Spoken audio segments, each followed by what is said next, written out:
Hi, I'm Dr. Lori Watson and the co-host of Foreplay. I'm your co-host, George Fowler, former firefighter, your couples therapist who loves to talk about sex. Woo! Let's discuss everything about the best sexual techniques to building your emotional intimacy, which is really necessary for great sex. We bring sound, concrete tools to reframe your relationship problems and learn how to fall in love again and feel desire. Listen to Foreplay Radio on the iHeart app, on Apple Podcasts, or wherever you get your podcasts.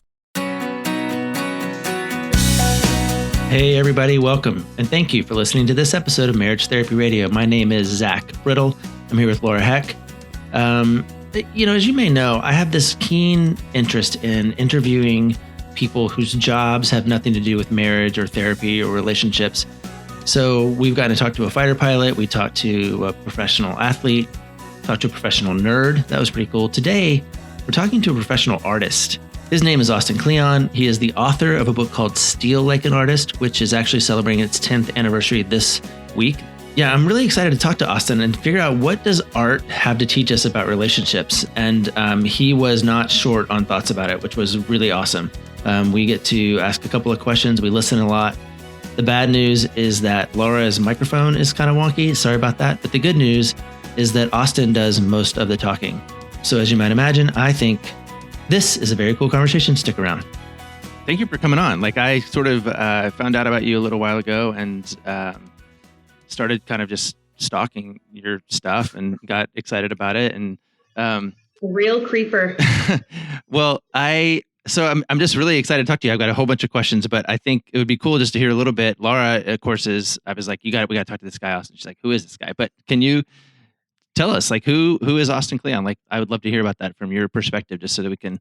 I've been asking around a bunch of my friends and colleagues and people in this circle, and we don't know your name. So I'd love to make sure people learn it. Well, I always think an artist is the worst person to ask to describe themselves, because usually it's usually like a lot of people. If you ask them to, talk about themselves, they don't know what they're really known for. I would say I'm best known for a trilogy of books I wrote about doing creative work in the digital age. The most famous of them is called Steal Like an Artist. The second one is called Show Your Work, which is about it's sort of a book about self-promotion for people who hate the idea of self-promotion.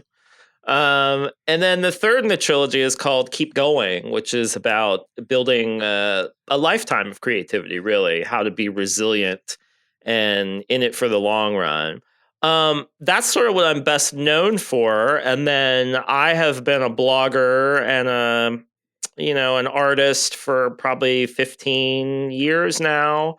And a lot of people really like my weekly newsletter, which is read by 100,000 people every week. And so that's kind of the thing that that's sort of my weekly output thing that people get from me. And then so I think the thing that sort of makes me unique as a creative person is that I'm a pictures and words guy, kind of like a cartoonist. So I do all the illustrations in my books, and I also write them. And so I'm kind of a mongrel hybrid of writer and artist.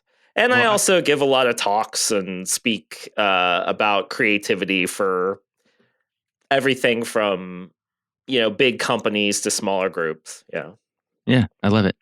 I love that you think about art. I mean, I think Laura and I have been talking a little bit about, as at the top of the year here, how people get resolutions and they get inspirations and they get intentions. And mine for this year has really been around inspiration and creativity. And so it's been really helpful to kind of lean into your work and just to be thinking about it. And one of the things that I have had this Ken to kind of talk to people who aren't in our space about what it means to influence our space. So there's this big metaphor inside of marriages about I want us to be on the same team. So I got to talk to a professional athlete about what does it mean to be like a teammate? What does it mean? What does that actually mean? And we are both affiliated with the Gottman Institute, and we teach a workshop called The Art and Science of Love. And John Gottman is pretty famous for the science part, but I think the art piece is really intriguing to me, like to think about like what is the art and how can we think about art? And so I'm just sort of setting the table because I think it would be cool just to hear about. You said something yesterday in your email back to me, and you said, "What did you say?" You said, "I actually think marriage is pretty easy." So maybe that's because it's artistic. I don't know, but it'd be interesting to think about how art works in this space, just as another way to think, to look at it. Well, I think that marriage is fairly easy compared to being married with children, is what I said. Okay. It's really like being married is not a hard thing. I mean, when I got married very early, for my generation, I think we were about 23. I was 23 she was 23 and I was 22 maybe. We met in college, my wife Megan and I, and we got married, and so we just had our 15th anniversary. Congratulations. We're doing 25 this year. Laura, where are you? I don't know. 13 years married. Okay. I mean, care. The great joke about not long enough.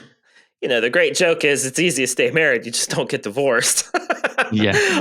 And my parents were divorced, and I sort of, when I first started out as a young artist, I mean, I had a couple of things in my court. One, my father-in-law is a writer, newspaper guy. And so my wife grew up knowing what it was like to be married to a writer, what it's like to hear someone test material on you. Oh my gosh, I get that all the time from you, Zach. Testing the material. So what it's like to, what it's like to get material tested on you, what it's like for someone to go away, just kind of like just disappear for a while, which is, what writers do. They disappear and they write. So she's always been my great reader. The other thing I had in my court is that the writers I was looking up to at the time when we met were very dedicated family people. So one of my heroes, I met her when I was 20. One of my heroes was a writer named George Saunders. And he wrote his first great books at his desk job with two little girls and a wife who is also Paula, who's also a writer. They actually met in an MFA program. And so I was looking up to, it was sort of one of the things I was really curious about in the early days. It's like, how can you unite art with the domestic? Because traditionally, art writing has been opposed or thought to be opposed to family life, that art is the Provence of the lone genius. It's the place of the wild, lone wild man, and that family is antithetical to art. So like you get someone like Cyril Connolly saying that the enemy of great writing is the pram in the hall, the stroller in the hall, saying that kids are literally the enemy of art. And so I was very lucky in the beginning in that I sort of knew that you could have a rich family life and a rich artistic life at the same time. And so that I was never tempted to give up on my marriage in pursuit of some sort of more free, art career. The other thing that, the other thing that I believe as a creator deeply is that great art is about constraints, and it's about actually having constraints on your work and not having unlimited freedom. And so for me, being a married person, having a family has always just been one extra constraint that I've found, keeps me grounded. And, in the early days, it was mostly men who inspired me. So it was, guys, because the other people who inspired me were guys from another generation, like Saul Steinberg, the New Yorker cartoonist, or Kurt Vonnegut, guys who didn't have very happy marriages, and were so like later in my life, around now, I actually find much more inspiration from mothers who are artists, because traditionally women who have raised children, had families, and been able to make great art, they have a perspective that is much more extreme and more interesting than men, typically. So someone like Sally Mann, the photographer, in her memoir, Hold Still, she writes beautifully about not only being a mother and making photographs, but also what the implications are for using your children in your art. And then you'll have someone like Ruth Asawa, who is a great sculptor and artist who had like 6 kids and raised them. And there's these beautiful pictures of her like making one of her big sculptural pieces while the kids are just like hanging out on the floor. And then just, there's just a long list. Ursula K. Le Guin is another one, the science fiction writer. She writes beautifully about how babies eat books, but they spit them back out again. And, you can tape them back together later. So, I was always really lucky in hindsight to have these kinds of great examples, because for a lot of young men who are writers, they look up to people like, especially, millennial white guys like me, you'd look up to someone like Hunter S. Thompson or Jack Kerouac or some of those guys that and are very exciting to like a 13-year-old boy, who are actually really good. Like Kerouac and Hunter S. Thompson are really good, but their influence isn't great. Like it's a hard influence to get out from under. And so like, I just was really lucky early on to have good role models. And I just really, I got lucky that way. And so I just like my whole career has been about, there's no real conflict between art and domesticity, art and family. That actually they can speak to each other and enrich each other in ways that get beyond what you might have as just a lone, creator. Can I ask a question? Because I'm listening to you and I'm thinking about the idea of creativity sort of being synonymous with artistic output and the ability to slip into creativity. And I'm thinking about what you're saying is the idea that domesticity, children in particular, as causing sort of stress and strain and complexity to the life and making it difficult or sort of presumed difficult to tap into that creativity and that artistic side of you. And I'm going, that makes a lot of sense to me. But then I'm also thinking about a lot of artists who are able to produce based out of pain, based out of struggle, based out of really tough situations, which would be that stress. So I think the thing that I'm circling back to, and particularly our listeners and sort of parlaying into marriage and relationships, is we talk about how we need curiosity and creativity all the time in our relationships. And I'm wondering, if you find someone that's like lackluster with creativity, how do you jumpstart that? Especially if they have a family, especially if they're finding it difficult to tap into that side of themselves where they haven't been able to feel that creativity and that juice, and or maybe even just like circle back to that artistic side of themselves. Do you have any tips on how people can tap into that? Yeah, sure. There was a lot in there, but usually when it's okay, part of what I do, or I try to do, is I try to really expand the definition of creativity for people, and I try to help them see that it's really not about art. As you said, it's a tool that human beings use in their everyday life. Creativity is really just taking what's in front of you and turning it into something new, something that wasn't there before. And so there's a wide range of creative activities, everything from baking a loaf of bread to reorganizing your living room to figuring out how you're going to get 3 kids to different lessons in one day, or, how you're going to budget for a household, to, painting the Mona Lisa or sculpting the David, or, so it's like it's a wide, range of activities. And people always ask me, did you grow up around artists? And I said, no. In fact, no, I didn't know what an artist looked like or what a musician did, or a lot of my young life was spent trying to figure out what an artist actually does, what their days are like. The one thing I was surrounded with, though, is extremely creative people. My mom was in public education, and I saw her cooking and sewing and, doing all sorts of crafts and stuff all the time around the house. My dad is sort of my dad with a different background probably would have been an artist.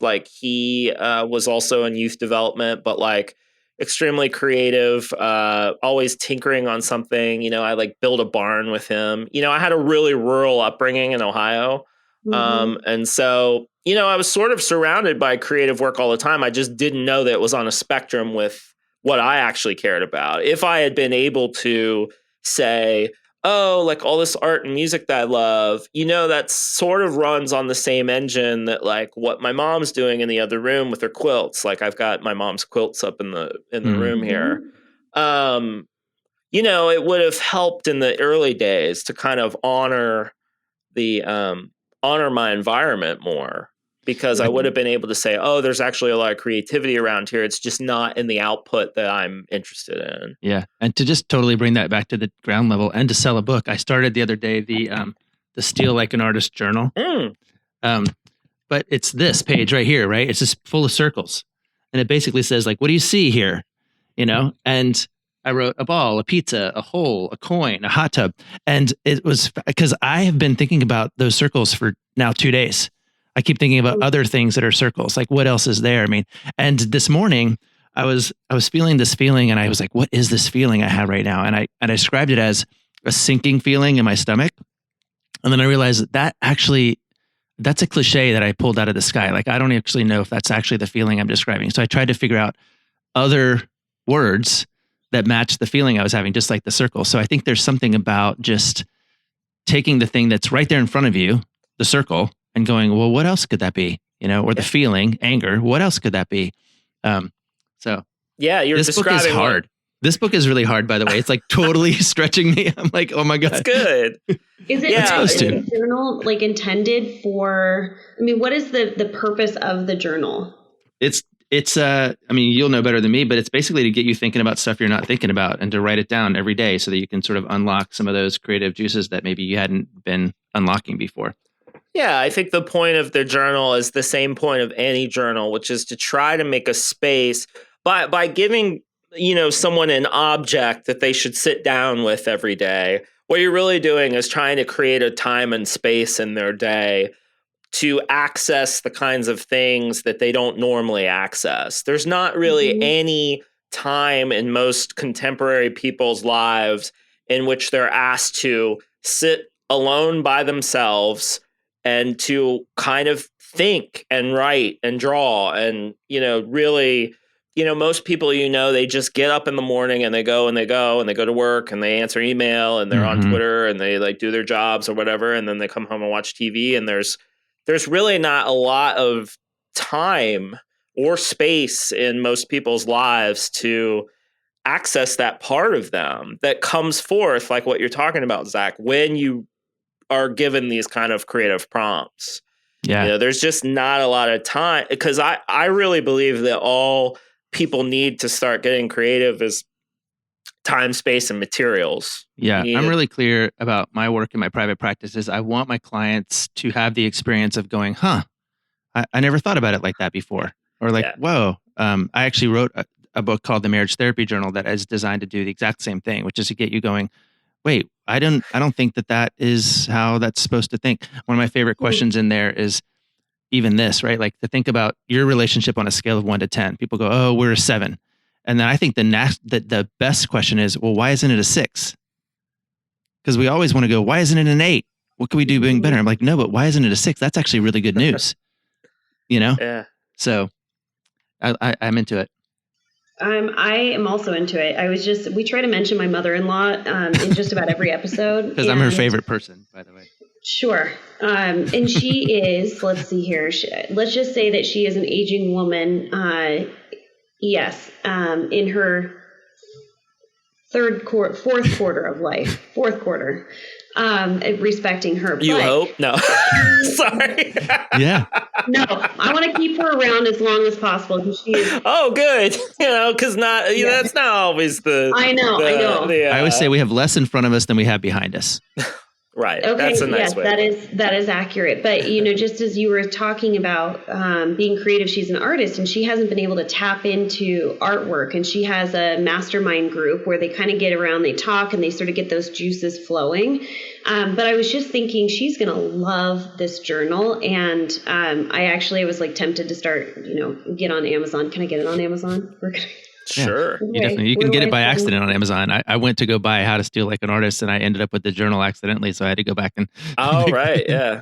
You can get it. I think she would love this as like a daily practice of just how to start thinking differently and pushing herself in different ways, especially as like a woman who's a little, she's a little older. She's looking for ways to activate her brain in different ways. And I dig that. There's a lot. I actually, my readership, I have a pretty wide range of readers. There's kids who are just starting out, but a huge portion of my readership is actually like retired or older people that have the time finally, that they're like looking around and like they have the time to fill.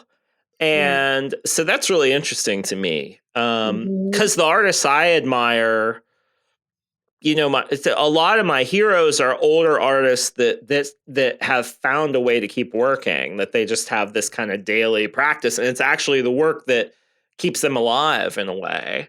And so I really believe that it can be a way of structuring your days, and that it gives you something to get up and do, so it's been very interesting for me to interact with my older readers. And there's some really great, I think the great Twyla Tharp just put out a book about aging and creativity. I think it's called Keep It Going.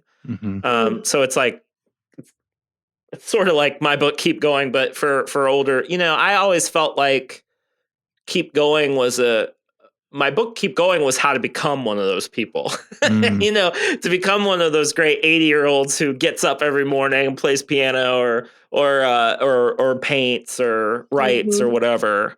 But it's interesting. No, I think that retirement or being retirement age presents this really interesting challenge for people, because they really, everyone needs a purpose and everyone needs like meaning from their life. And art has traditionally just been the thing that's the easy thing that we've done. You either get it from religion, art, or family, whatever it is, but art is definitely it's a rewarding option, I think, because you're sort of never done with it.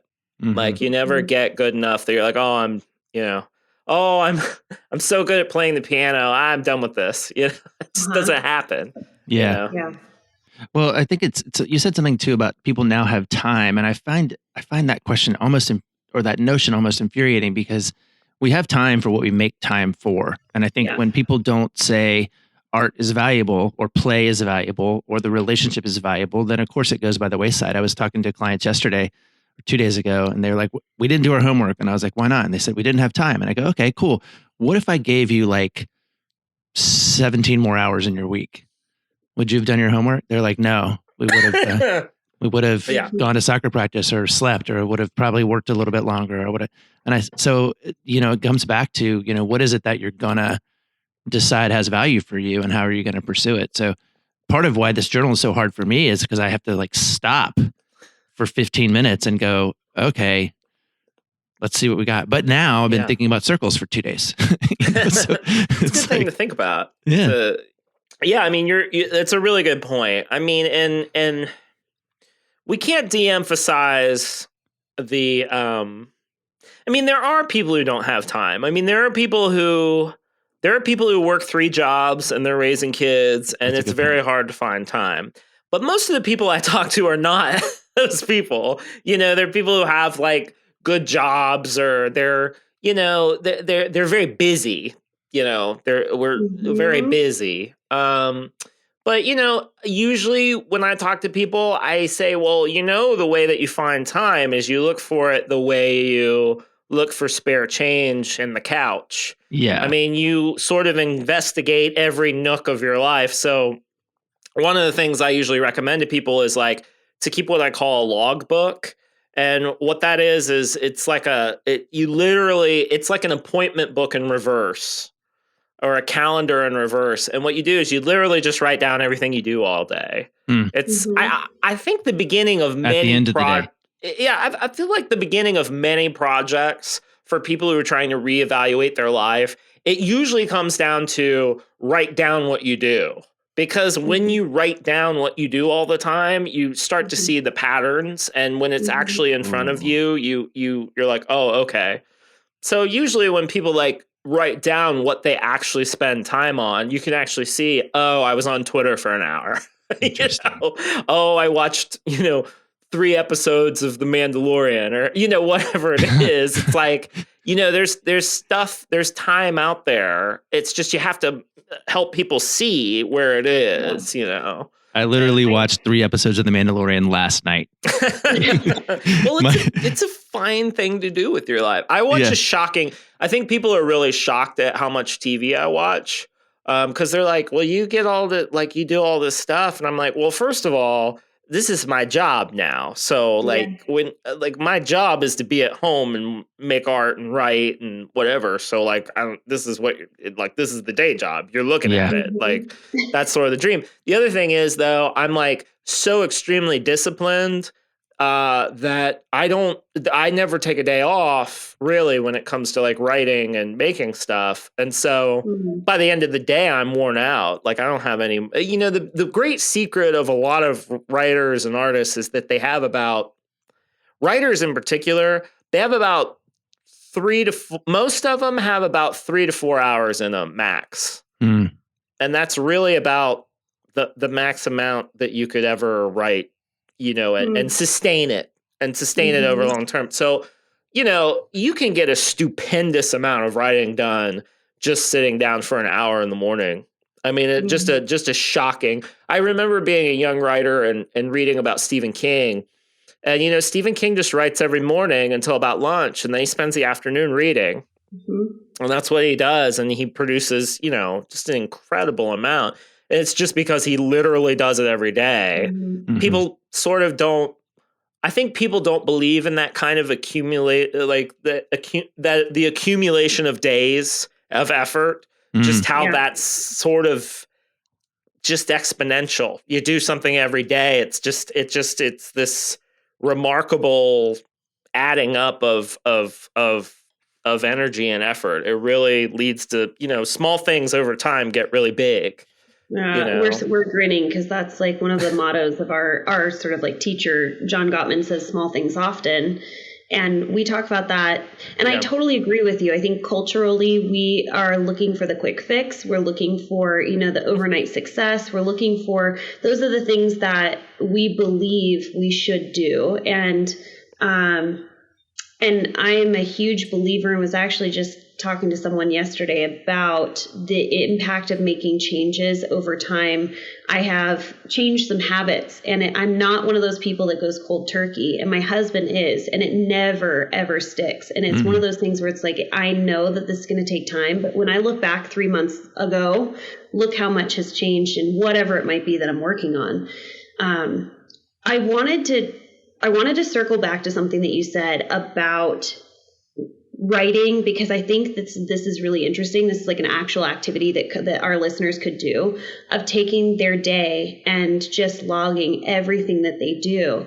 And then the thing that I would add on to that I've been working with a lot of couples is asking yourself, how did you feel after each of these things? So if you watch 3 episodes of The Mandalorian, how did you feel after watching that? Did it energize you? Did it lift you up? Did you feel at peace, or did you feel more drained after that? And looking at over the course of your day, what's actually serving you and what's not serving you, and having every minute sort of figured out, because I think that there's a lot that you can purge in your life that we're doing because we think we should do it or because it's been habit or whatever. But I think there's a lot of time that we can find if you start purging the shit that doesn't serve you. Yeah, it's what I call the vampire test. Oh yeah, yeah, it's what you dry. It's what drains you and what fills you up. Mm-hmm. Yeah, that's an interesting. So yeah, people say people always ask me, well, how my life is so boring. Why would I write about it? And that's for me what the logbook is. I put it on one little page in a notebook. I just have my logbook. And then I set it aside. I have that functions then as I did this, I did that. And it's on one little page. And then the rest of my writing, because I keep a regular diary too, is very free form, kind of like stream of consciousness, just trying to pull up what's bothering me, what I'm thinking about, or I'll pick something in my logbook that I actually want to write about and get down. The journal that you're talking about in your diary, is that what you've taken pictures and posted on your website? Yeah.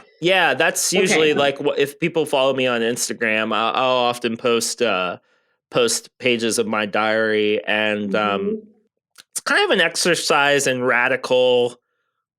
I don't know about transparency, but I like people to. I'm sort of known as a guy who's like really inspiring. Like I my books do a very particular thing for people. It's trying to inspire them and trying to get them to,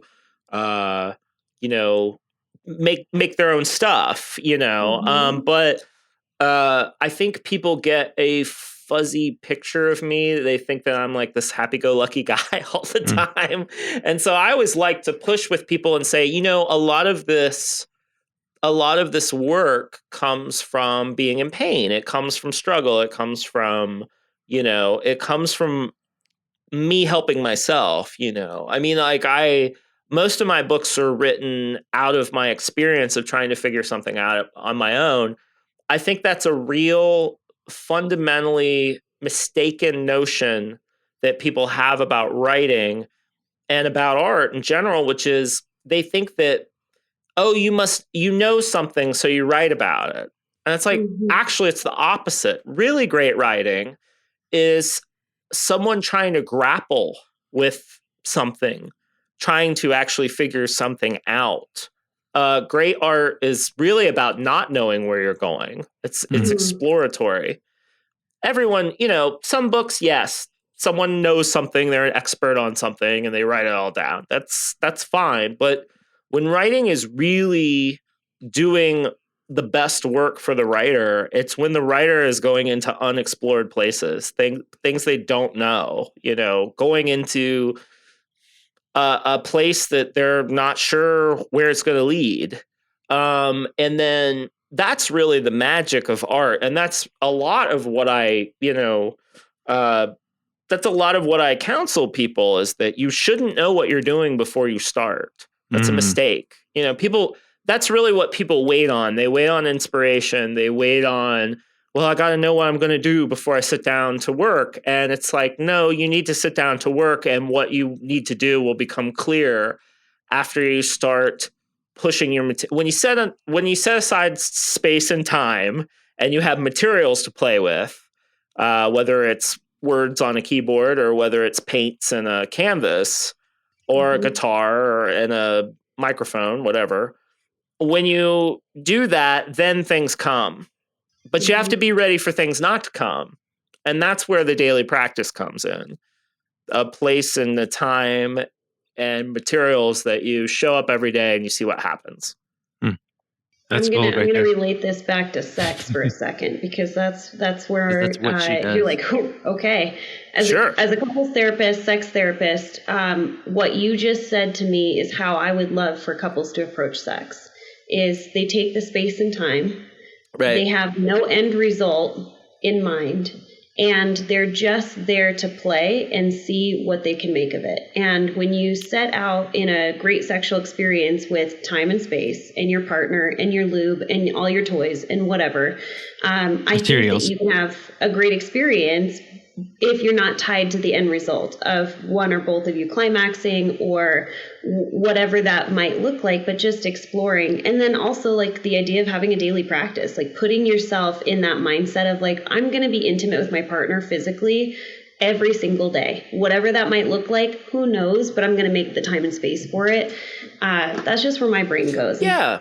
Well, yeah, that's, I mean, art, sex, religion, drugs, these are all things that you're supposed to transcend daily experience. So really, I mean, what you're looking for in all these experiences is to go someplace where you aren't, you can't just conjure on at will, it's like there's a surrender element to all of those things I just listed. Most of life is about control. Like most of life is about being in control 100%. And whatever.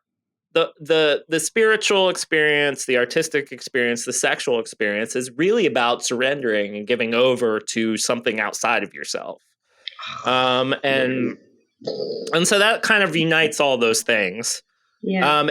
And yeah, you're right. The thing is that this is a culture of control. This is a culture in which you are supposed to be in control. To be out of control is something that's like, oh no, wait, what? And we're a culture of being controlled too. I mean, we're being manipulated constantly on many different levels. And so, this idea of surrender is very scary to people. Well, what, well, something might happen, So for me, it's really about surrender. And there is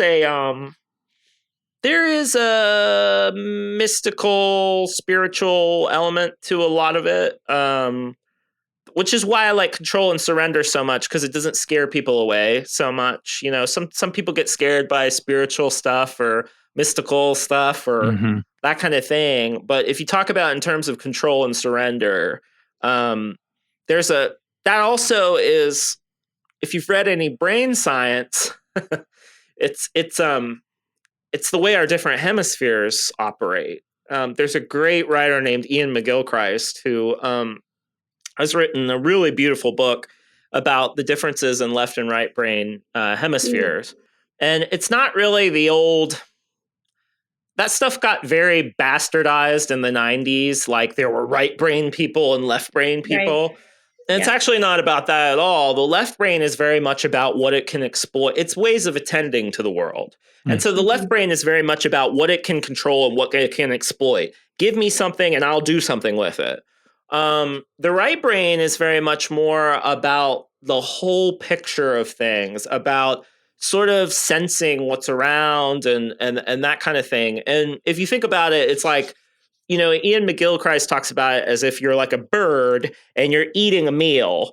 Your left brain is like concentrated on eating this meal, but then your right brain is sort of looking around for predators and like the general atmosphere of whether you're going to fall out of the tree or whatever. So a lot of art is about going in between, and creative work is about the interplay. It's not just about being a right brainer or a left brainer. It's about the interplay between those two poles and the tension between them, that tension between control and surrender. And a lot of times with art, by paying extremely close attention to what you can actually control, it brings forth that surrender element to it. So like if you start making very controlled letters, if you start writing very slowly. So one of my practices is I take a paintbrush. I learned this from an artist named Linda Berry. I have a brush and I start writing very slowly and I pay really, really close attention to the calligraphy of the letters. And there's something about that extreme control of what I'm doing with the letters that frees me up to surrender my mind. So things come forth. So everyone's had that experience of you were doing the dishes and you got an idea because you were focused on, or you're driving, you're like focused on something that's almost kind of like get your body doing something and then your mind can be freed up, or you're taking a shower and you're relaxed, whatever it is. So it's really about like I think it's about like doing something with intention, and then that spirit, that surrender can kind of open up. And I think that's like, but it's not one thing or the other. And we're a culture that people really want, like, one of my great frustrations as a person who talks about creative work, in addition to doing it, is people really, they say they want to be creative all the time, but they want to be told exactly how to be creative. They want like an instruction manual for it. And so you have to trick them. It's the same way when you're teaching like kids, you have to trick them into discovering it for themselves, because you just can't tell people how to do this stuff. They have to discover it you can tell them all you want, but it's really when they discover it themselves, that's when the real education happens. And every teacher deals with that. Every teacher deals with the fact that like you can tell people things all you want, but it's really about leading them to that place so they can discover it for themselves, where the knowledge like actually, settles in. You know that Zach and I are huge fans of getting support, and that is why we have partnered with BetterHelp to put you in contact with licensed professional counselors in your area. Tap into the world's largest network of licensed, accredited, and experienced counselors who can help you with a range of issues, including depression, anxiety, trauma, grief, relationships, and more. With BetterHelp's counselors, you get the same professionalism and quality that you would expect from an in-office counselor, with the ability to communicate when and how you want, whether it be messaging, through the phone, or video conferencing. The matching process is quick but thorough.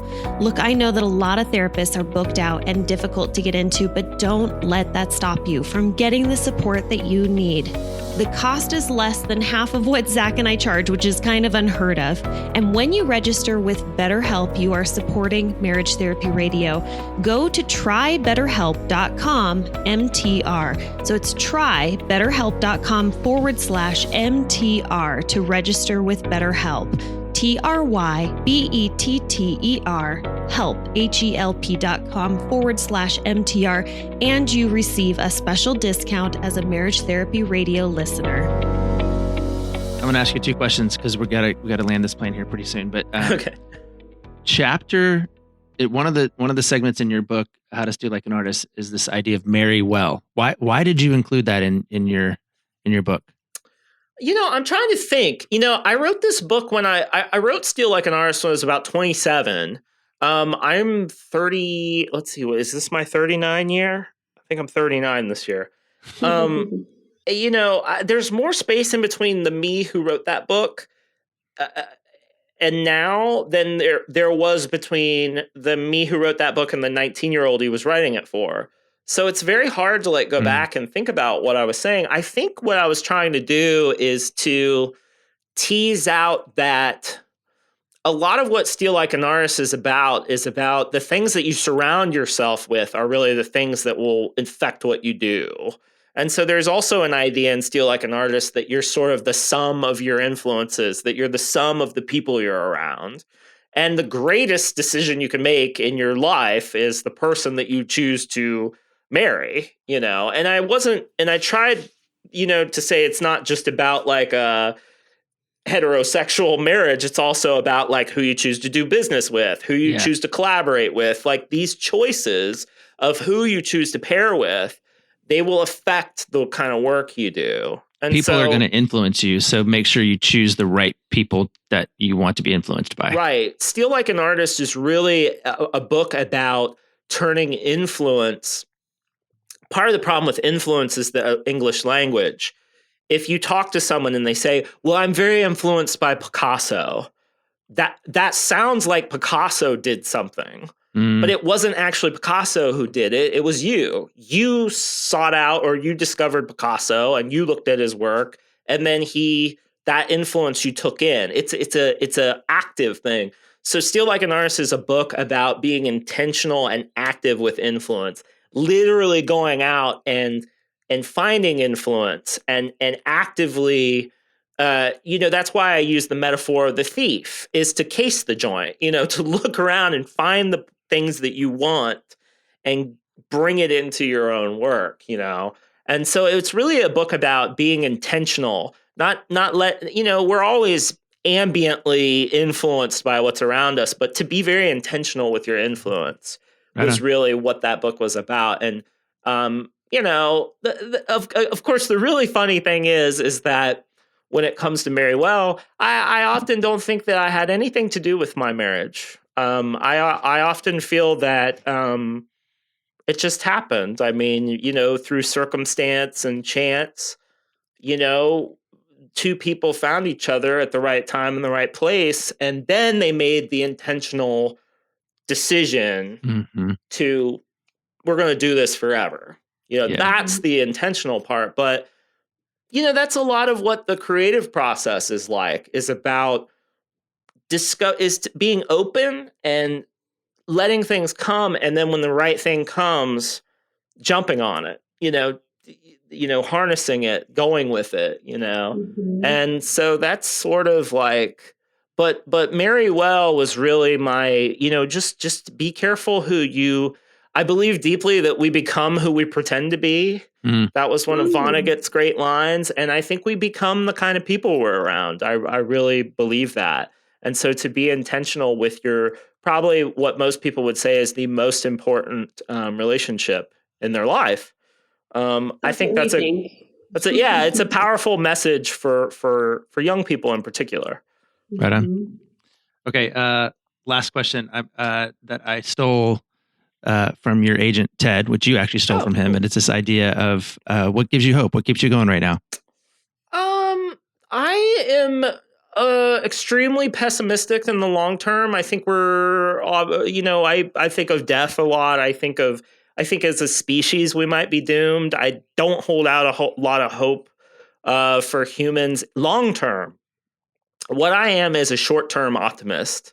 I really believe in the power of the day. I really believe in the possibility of the day, of what can be done with the day you get today. And I believe that those days do stack up over time. And so what I really focus on is I almost have like a checklist in my head of things that if I can do, it sort of adds up to a good day. Like I have, if I can go for a walk and I can write and I can listen to some music or play some music, spend a little time with my family, I have very low expectations of like what a good day is, and try to see something new, try to hear something new, So I'm extremely optimistic about the day and what you can do with it. I love it. But I'm extremely pessimistic long term. I'm a very one. People have asked me before if I've been through the program, like Alcoholics Anonymous, because I'm very inspired by that one day at a time. I'm not an addict as far as I know, but I don't know how to get through life other than that the sun comes up, the sun goes down.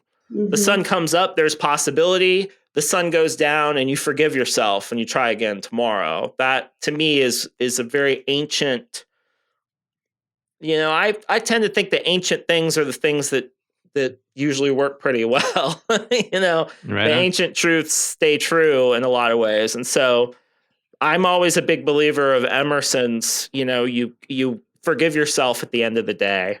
I'm also really, I'm making this a long answer, but I'm a big believer in sundowning. I don't know if you all have read about like sundowning, like when you're very familiar. Yeah. So like a dementia patient, like a lot of older people with dementia, they get way more confused at sundown. There's just something very extremely confusing about that time. I think it's true for everyone. There's something about the sun going down that it's a time of like tension and regret and remorse. It can be.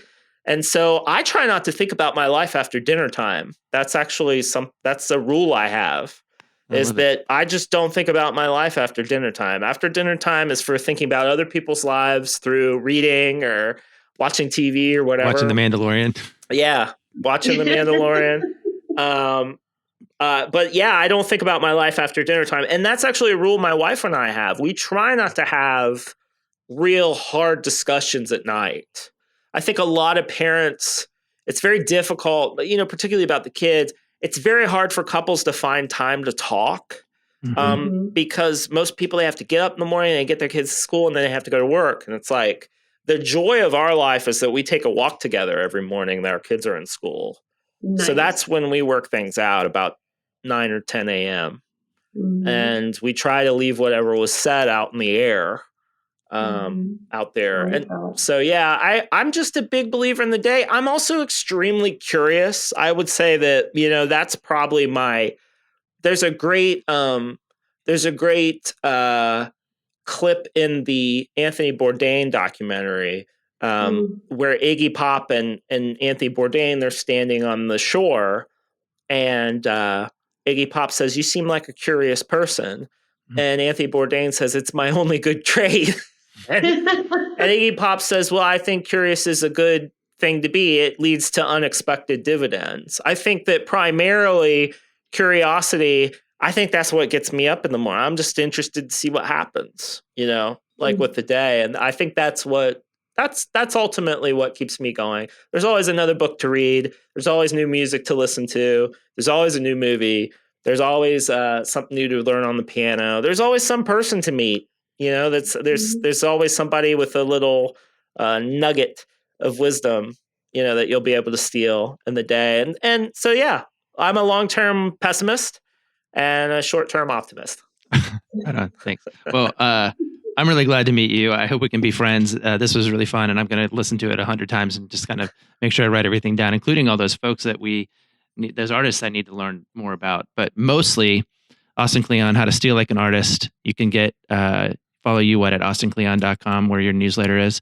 And, that's where I live and have lived for almost decades now, austinkleon.com. And I think if people are new to me, the easiest way to kind of get to know who I am is to subscribe to my weekly newsletter, because that's sort of what I'm into each week. And I'm there are lots of people who read it who don't actually read my books. So yeah, which is a marketing failure, but a success on other levels. So. Sure. Well, I've already ordered a copy of the journal, and it's being sent to my mother-in-law because I think she's going to just totally eat it up, and I'm going to get some serious brownie points. I hope you do. Thank you very much for coming on to the podcast. Yeah, well, it was my pleasure. Thank you for having me. Thanks so much for listening to this episode of Marriage Therapy Radio, and thank you to Austin Kleon. I'm going to spell his name so you can look him up. His website is Austin, AUSTIN, and then Kleon, KLEON.com. That's where you can sign up for his blog, his newsletter, so that you'll receive weekly writings from him. And then also just check out, you'll find anywhere books are sold, you'll find Steal Like an Artist, Keep Going, and Show Your Work, his trilogy. I already purchased the workbook for my mother-in-law. It'll be arriving on Tuesday. Thank you, Amazon. This episode is brought to you by Amazon. Thank you for all of your time and attention, making your relationship better today than it was yesterday.